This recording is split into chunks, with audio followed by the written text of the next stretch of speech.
abrir en el libro de Hechos, en el capítulo 28, y vamos a empezar a leer desde el versículo 17 hasta el 24 para iniciar, hasta el 20. Dice así la palabra: aconteció que 3 días después Pablo convocó a los principales de los judíos, a los cuales luego que estuvieron reunidos les dijo: yo, varones hermanos, no habiendo hecho nada contra el pueblo, ni contra las costumbres de nuestros padres, he sido entregado preso desde Jerusalén en manos de los romanos, los cuales, habiéndome examinado, me querían soltar, pero no por no haber en mí ninguna causa de muerte. Pero oponiéndose los judíos, me vi obligado a apelar a César, no porque tenga de qué acusar a mi nación. Así que por esta causa os he llamado para veros y hablaros, porque por la esperanza de Israel estoy sujeto a estas cadenas. Entonces, lo primero, bueno, este es de Picasso, vale 3,000 millones. La idea de pensar a cualquier costo. A cualquier costo es la idea de que esto no tiene costo, no tiene precio. Nosotros es algo que se ha pagado un precio infinito, como habíamos dicho antes. Entonces, pensando en eso, en el valor, vamos a pensar en lo valioso dentro de la iglesia. Como antes dije, lo primero es pensar en excelencia. Excelencia en la mayordomía, excelencia en los recursos. Pablo mandó a llamar a los principales. Pablo mandó a llamar a personas importantes en esa ciudad, en esa comunidad. Los principales eran príncipes, gobernantes, personas que eran de influencia ya tanto política como económica en ese lugar. Pablo usó él fue una persona muy inteligente. Incluso más adelante podemos ver cómo llegó tantas personas a verlo. Vamos a leer más adelante. Pero ¿por qué estas personas llegaron? Es probable por la influencia que estos hombres tenían en toda su ciudad. Sé que Dios está obrando. Pero el punto es, hoy como iglesia, aquí donde nosotros estamos, cada uno de ustedes, yo tengo la certeza, que estoy hablando con hijos de Dios, creyentes e íntegros, yo estoy seguro que cada uno de ustedes está en un lugar estratégico. Yo estoy seguro que cada uno de ustedes está en un lugar donde usted puede ser un instrumento valioso y grandioso para la obra de Cristo. Muchas veces nosotros tendemos a apartar las cosas y decimos, la iglesia es la iglesia, el trabajo es el trabajo. Sí, no estoy diciendo de que no cumpla su trabajo con excelencia. Estoy hablando de cómo lo que usted hace puede ser un instrumento para la gloria de Dios. Cómo usted puede ser un canal para llegar a personas que nosotros no podemos llegar. Cómo usted puede ser un medio para servir a otros hermanos.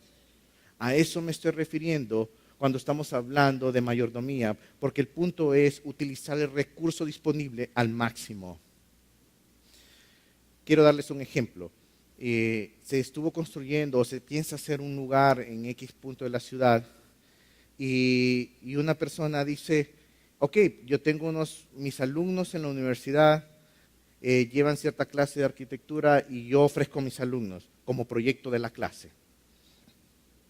¿Ok? Y pum, de repente hay 3 opciones, 3 planos. ¿Cuánto eso podría costar? Pero esta persona dijo, hey, esto puede salir de esa parte. Esa es una pequeña idea de cuántas cosas podemos hacer como iglesia. No estoy pidiendo dinero. Estoy diciendo de que como iglesia tenemos tantas formas de servir y que muchas veces nosotros ni nos damos idea de lo que nosotros podemos hacer para la gloria y la honra de Dios. Yo le pido que como iglesia hoy meditemos cómo yo puedo usar lo que tengo para la gloria de Dios. Donde yo estoy para la gloria de Dios. Vamos a dar cuentas como personas, vamos a dar cuentas como familia, vamos a dar cuenta como iglesia. ¿Qué fue lo que no hiciste y que pudiste haber hecho? Debemos de dejar de ser individualistas y empezar a usar al máximo cada cosa que tenemos. Y esa es una de las ideas cuando estamos hablando de esa excelencia en la mayordomía. Otra de las cosas, excelencia en las relaciones. Pablo mandó a llamar a estas personas. ¿Y qué fue lo primero que Pablo dijo?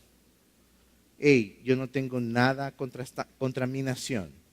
Yo no tengo nada contra las leyes. Yo no tengo nada contra las costumbres. Yo no tengo nada contra ustedes. Pablo lo primero que estaba haciendo con estas personas era restableciendo relaciones, restaurando relaciones. Estaba aclarando de que yo no tengo lucha contra ustedes. Como iglesia debemos de entender que nuestra lucha no es contra una secta específica, contra un gobierno específico. Nuestra lucha como hijos de Dios es contra el pecado y contra la filosofía de este mundo que está en contra de todo lo que Dios hace y Dios quiere. Contra eso es nuestra lucha. Y nosotros debemos de tener claro que tenemos que estar en esa misma página. Y para estar en esa misma página, como iglesia también tenemos que empezar a restaurar nuestras relaciones dentro de la iglesia. Una cosa les digo, si usted tiene algo, bueno, yo estaba poniéndome a pensar, pero yo no estamos lo mismo en este libro de Hechos y yo ya no hablé de unidad en un momento, ni me acordaba, ni me acuerdo, pero yo creo que sí. Pero vuelve a tocar y Dios vuelve a poner eso en un sermón y digo, hay que trabajar eso. La unidad dentro de la iglesia. Qué triste es a veces escuchar comentarios de líderes. Qué triste a veces es escuchar comentarios a veces de los mismos pastores. Bueno, o sea, que hablan de nosotros. Y no es cuestión de que hablen de nosotros, sino porque no vienen. ¿Y por qué no conversan con la persona? ¿Por qué no aclaran? ¿Por qué no restauran esa incomodidad que hay en su corazón? Eso es restaurar. Eso es no dejar cabida a la incertidumbre, no dejar cabida a la murmuración. Necesitamos estar unidos más que nunca en este propósito precioso, porque esto es de Cristo. No es de un pastor, no es de una persona, no es de nadie más que de Cristo. Y debemos de cuidarla con todo el precio que vale la iglesia. No debemos de dejar que nada nos separe. También usted tiene que pensar, cuando estamos hablando de restablecer relaciones, usted mismo, en su casa, en su familia. ¿Cómo no puede ser que en la iglesia sea algo y afuera sea otra cosa? Familias que tienen cargas entre hermanos, familias que tienen cargas entre familiares, restauren sus relaciones. Sé que quizás la otra persona ni quiera verlos, ni quiera perdonarlos.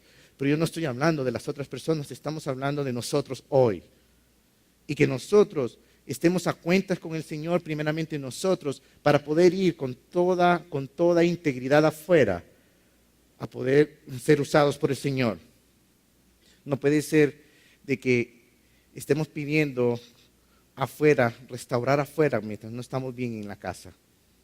Entonces yo le animo a usted hoy que busque integridad y restaure relaciones aquí y afuera también.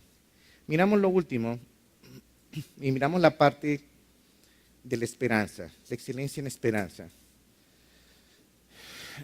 Miramos a Pablo que da una pequeña explicación de todo lo que pasó. Y él dice que en Jerusalén lo agarraron, que los romanos no hallaron nada por qué agarrarlo, ¿verdad? Y lo querían soltar, pero los judíos lo querían matar. Pero él es increíble, que yo creo que es el resumen de todo este libro de por qué Pablo soportó todo. Y Pablo dijo, por la esperanza que yo tengo en este pueblo, soporto y llevo estas cadenas. Como iglesia, ¿qué tan seguros estamos? ¿Qué tan convencidos estamos de que lo que tenemos es lo que necesita el mundo? ¿Qué tan convencidos estamos que el mundo está ahogándose porque no tiene esa esperanza que nosotros tenemos? Muchas veces resulta ser de que nosotros no estamos tan convencidos. ¿Podrá ser eso? Déjenme explicarle de otra manera. Cuando usted está en un examen, ¿cuántos no hemos pasado por un examen? Y usted sale del examen y le pregunta a alguien, hey, ¿cómo te fue? Yo espero que haya pasado. Hey, ¿por qué no llegó tal persona o va a venir tal persona? Yo espero que esa persona venga. Y si yo espero y dice, yo tengo la esperanza de que venga, yo tengo la esperanza que pase, ¿no va con cierta pizca de duda? ¿No va con un ojalá? Cuando usted dice, yo tengo una esperanza que es en Cristo, y estoy viviendo de otra manera que no espero en Él, no estoy diciendo que estoy dudando. Tener esperanza es estar seguro de que Él va a venir. Estar seguro de que lo que tenemos es vivo y real. Que realmente estoy convencido que el que está allá afuera necesita de Cristo. Ese Cristo que está transformando mi vida. Ese Cristo que vive y es vivo y soy una carta leída por Cristo. Es la única forma que si estamos convencidos de eso, sí realmente vamos a hacer un impacto en esas naciones que tenemos en ese cubo. Porque si no estamos viviendo esa esperanza, ¿qué estamos haciendo? Estamos queriendo transmitir algo que no estamos disfrutando. Pablo con toda seguridad decía, por esto, estas cadenas, todo lo que he pasado, es por la esperanza que yo tengo. ¿Qué les está diciendo?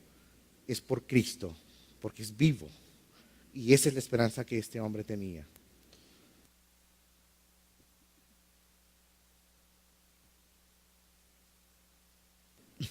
Seguimos del versículo 21 al 24.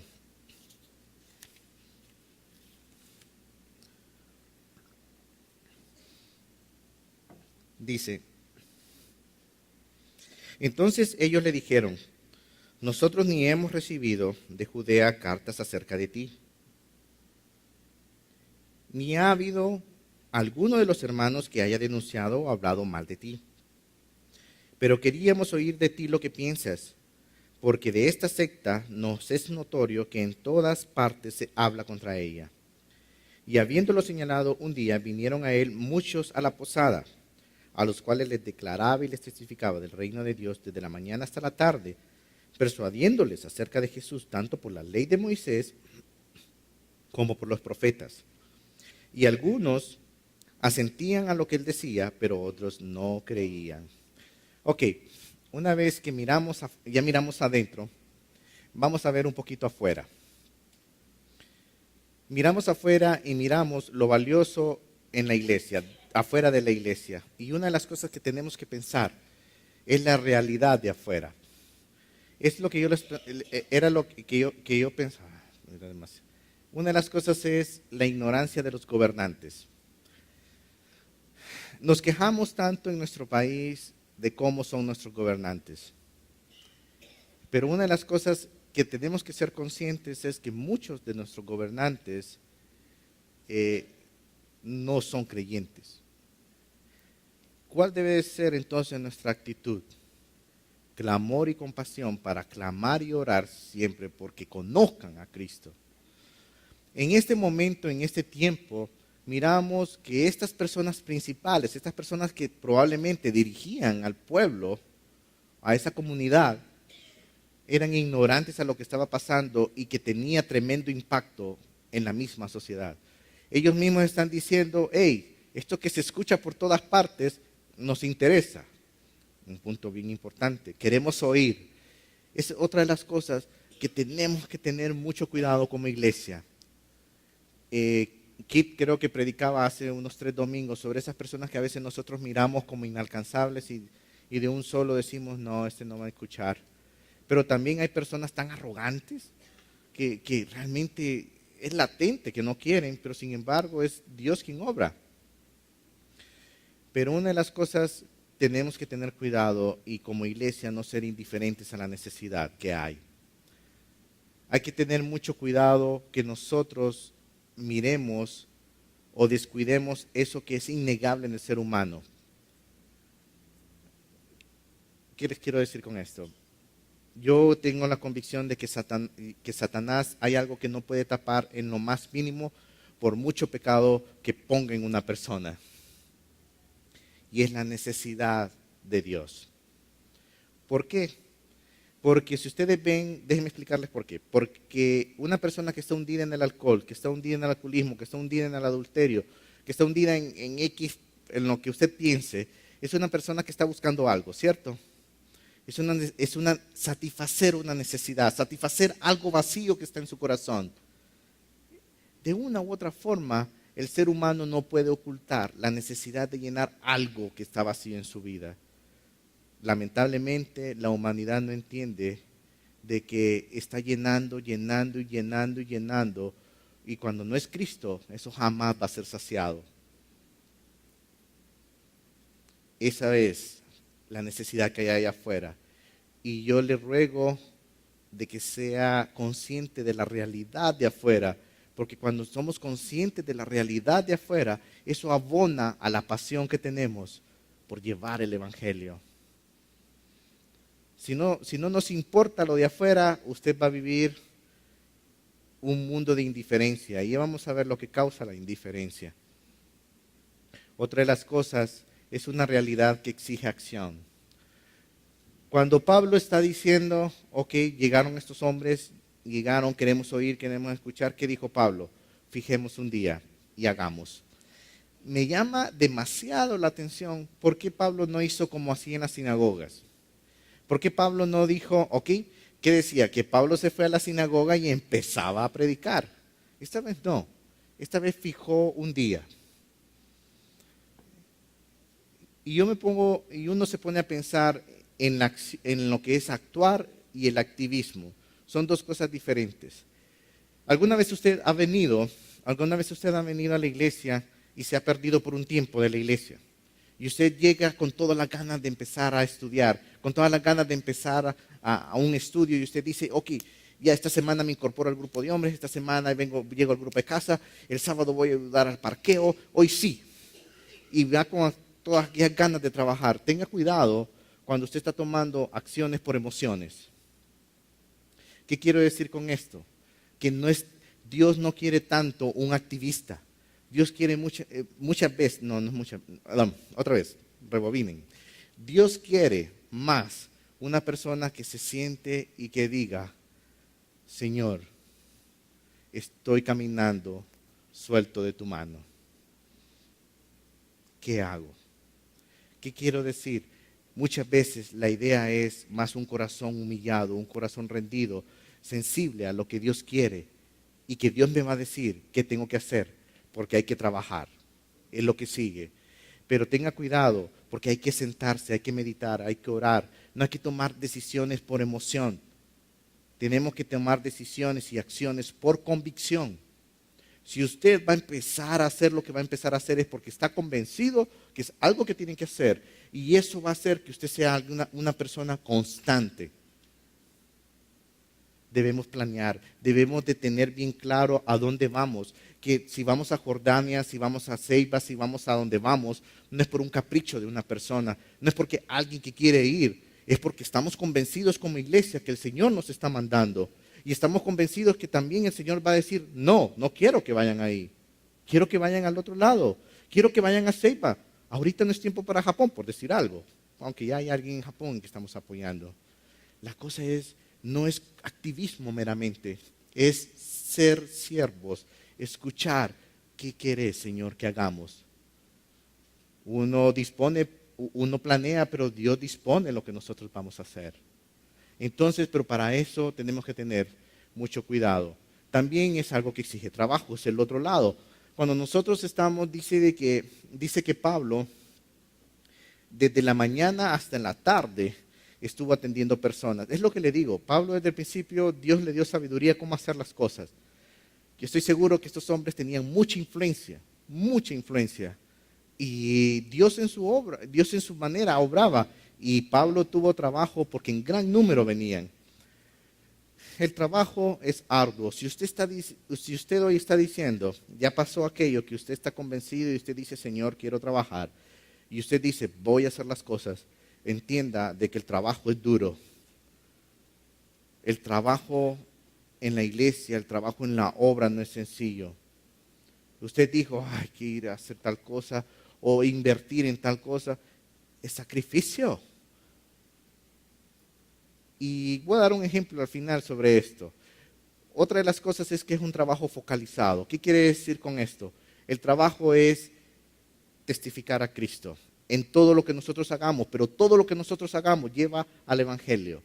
Le voy a dar un ejemplo. El del parqueo. El del parqueo viene y atiende con una sonrisa aunque no quiera parquearse de donde se le indica, pero él le sonríe. Y le dice, bienvenido. Y usted viene, le recibe de la puerta y le dice bienvenido con una sonrisa. Otra persona con toda alegría también le dice dónde sentarse. Y esta persona ya ve una diferencia. Al final viene una persona también y le comparte el evangelio. Y esta persona acepta a Cristo. Todo el proceso empezó desde el parqueo. Quizás un médico vino y lo atendió con mucho amor en su clínica.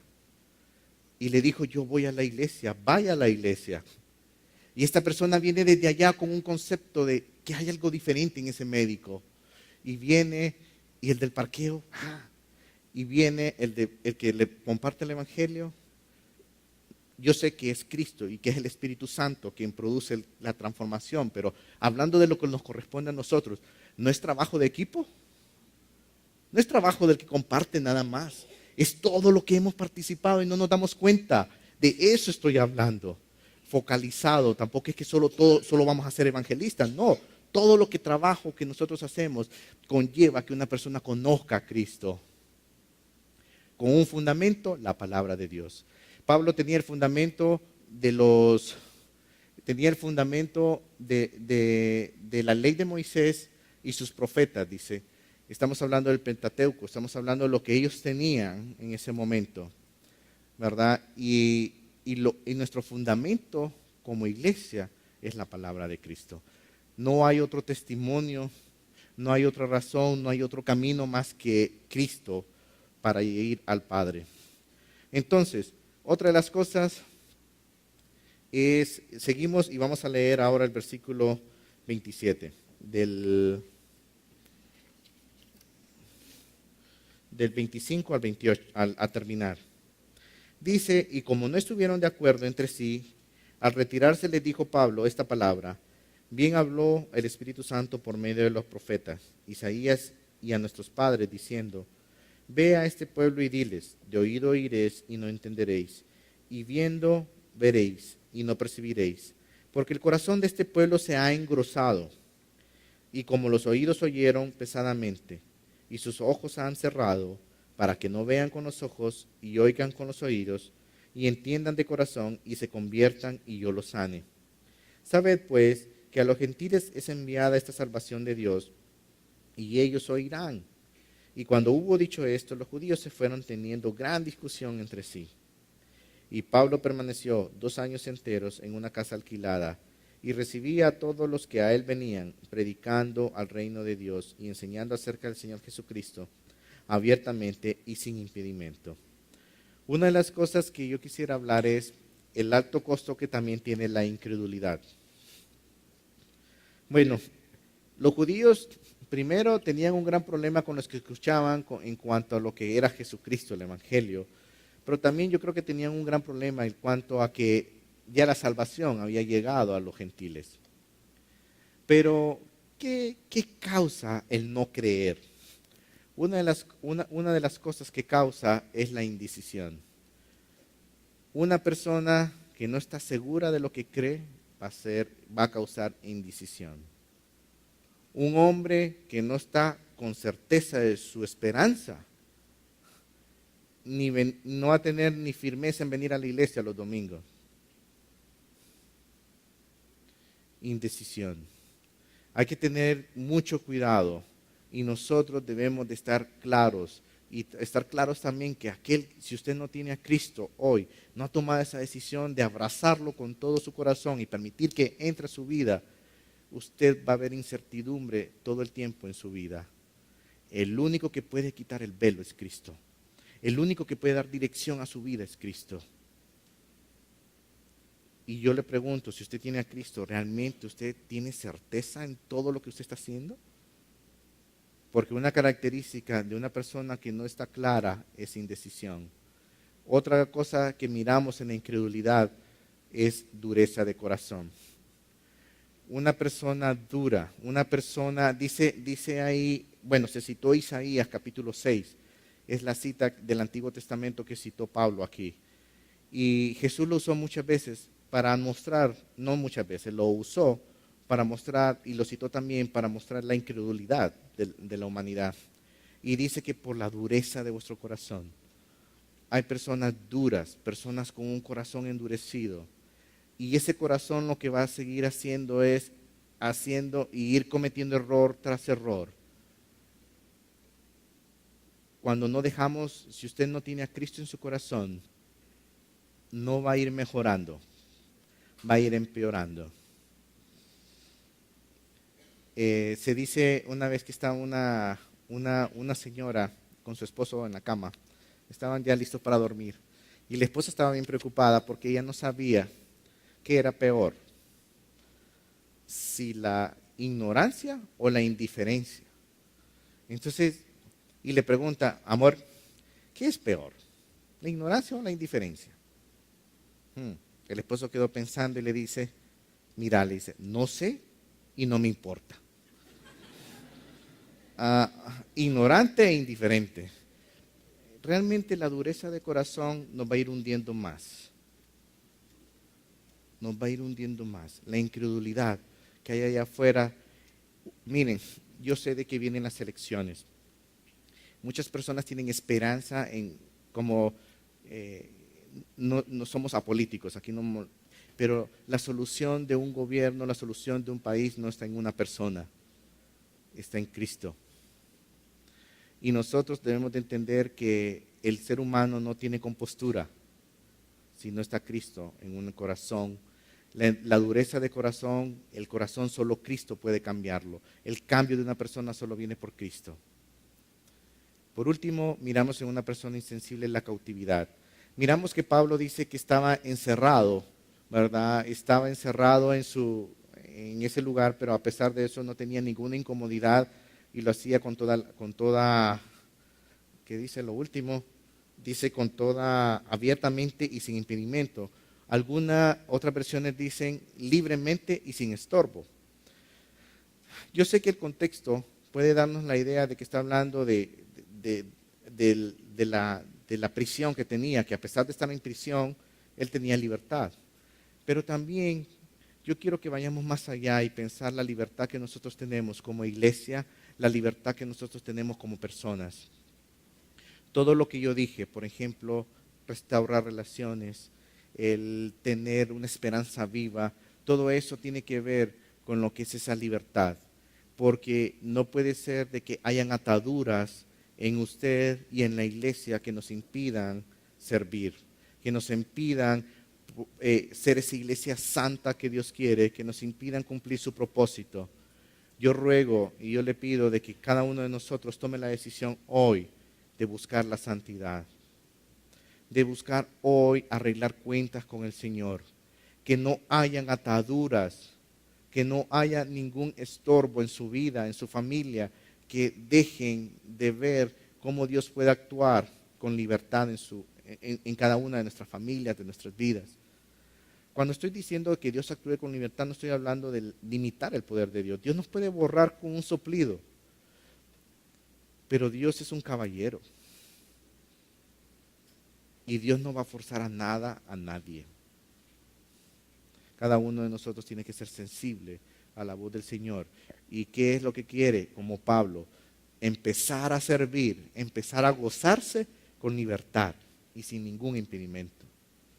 ¿Lo está haciendo usted? Quite si quiere el servicio en la iglesia ahorita. Donde usted está, en su casa. ¿Su casa tiene estorbo? ¿Su casa tiene impedimentos para servir al Señor? Empiece por ahí. Por último, conclusiones.